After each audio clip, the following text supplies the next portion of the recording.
झारखंड की उपराजधानी के सर्किट हाउस में मंगलवार 16 जुलाई 2024 को झारखंड राज्य अल्पसंख्यक आयोग के अध्यक्ष हिदायतुल्लाह खान की अध्यक्षता में परिसदन दुमका में जिले के अधिकारियों के साथ समीक्षा बैठक आयोजित की गई। इस समीक्षा बैठक में आयोग के सदस्य सबिता टुडू, कारी बरकत अली, सुशील मरांडी, इकरारुल हसन एवं सफ्फार अंसारी भी शामिल थे। आयोग के अध्यक्ष हिदायतुल्लाह खान ने मीडिया से कहा कि अल्पसंख्यक आयोग का मुख्य कार्य अल्पसंख्यकों के हितों की रक्षा करना है और इसे ध्यान में रखते हुए आयोग कार्य कर रहा है। कई मामले हैं जिन्हें राज्य सरकार के समक्ष अनुमोदन के साथ रखा जाएगा। सभी जिलों से प्राप्त रिपोर्ट और समीक्षा के दौरान पाई गई कमियों को राज्य स्तर की बैठक में रखा जाएगा एवं प्रयास होगा कि उन कमियों को जल्द से जल्द दूर किया जा सके।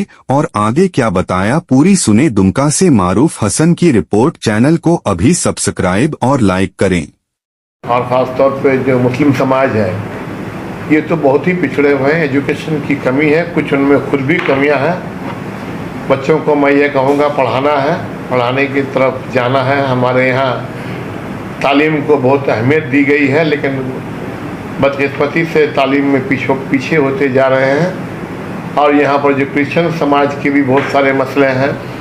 क्रिश्चियन समाज के लोग पढ़ने में आगे हैं, लेकिन बहुत सारी छोटे छोटे वजह कर उनके स्कूल को क्रिश्चियन माने माइनॉरिटी का स्टेटस जो है नहीं मिल पा रहा है, जिसके कुछ कानूनी अड़चन है। उस कानूनी अड़चन को कैसे दूर किया जाए, इसको लेकर हम लोग राज्य सरकार को अपनी रिपोर्ट के साथ रिक्वेस्ट करेंगे कि किसी तरह से उस पर जो है रद्द-बदल करते हुए तो तमाम स्कूलों को, जो भी माइनॉरिटीज़ की स्कूल है, उसको माइनॉरिटीज़ का स्टेटस दिया जाए। कई सरकारें आई बदली, यहाँ ध्यान दिया गया है। हमारे माननीय मुख्यमंत्री हेमंत सोरेन जी ने जितनी तेज़ी से काम शुरू किया तमाम वर्ग के लिए, न सिर्फ अल्पसंख्यकों के लिए, लेकिन आपने देखा कि सरकार बनने के बाद 2 साल कोरोना में चला गया और उसके बाद एक दहशत का माहौल बनाया गया।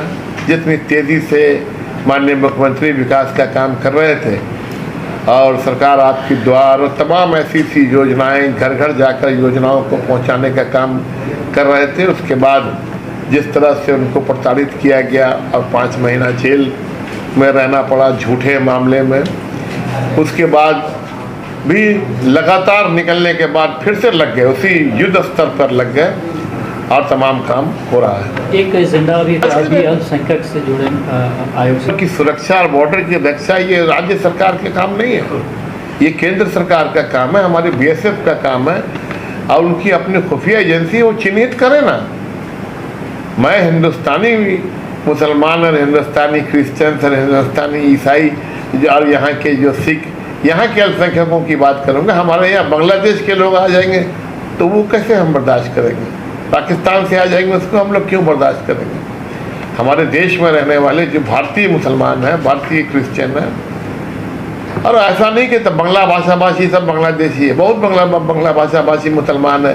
अब वेस्ट बंगाल में चले जाएंगे, वहाँ तो के बांग्लादेश का बॉर्डर नहीं, करीब में जहाँ बॉर्डर नहीं वहाँ भी जो है लाखों लाख के तादाद में बांग्ला भाषा भाषी मुसलमान हैं।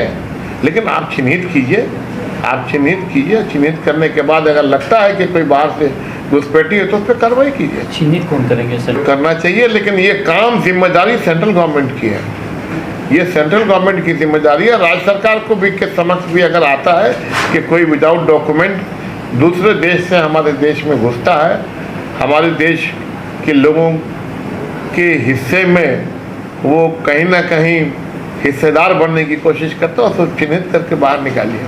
अच्छा, बीजेपी के हित के लिए ही हमारी सरकार यहाँ पर आदिवासी, मूलवासी, अल्पसंख्यक, दबे कुचले लोगों की ही सरकार है।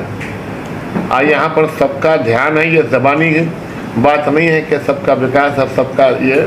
यहाँ पर माननीय हेमंत सोरेन जी खुद अपने तौर पर तमाम एक चीज़ों को देखते हैं। और जिस तरह से आप देख रहे हैं आयोग की टीम पहुँच रही है हर जगह, और कहीं ना कहीं ये इसी बात की तरफ इशारा करता है कि तमाम लोगों का स्टेटस जानने की कोशिश सरकार कर रही है कि किस स्थिति में अल्पसंख्यक हैं, किस स्थिति में यहाँ के आदिवासी हैं, और आदिवासियों में बड़ी आबादी क्रिश्चियनों की भी है। तो सारी चीज़ों का हम लोग डाटा इकट्ठा करके सरकार को पेश करें।